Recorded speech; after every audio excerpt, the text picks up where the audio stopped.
বনের পশু পাখি খাবার জমা রাখলো শিয়ালের কাছে। শিয়াল সেগুলো জমা রাখলো।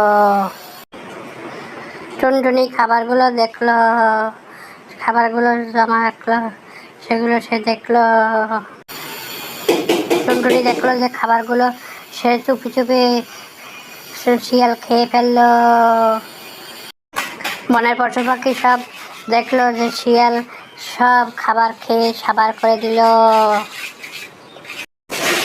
বানর বলল, কি কি খাবার খেলো আমরা দেখবো। শিয়াল কি কি করে খাবার খাইলো সেগুলো আমরা দেখবো।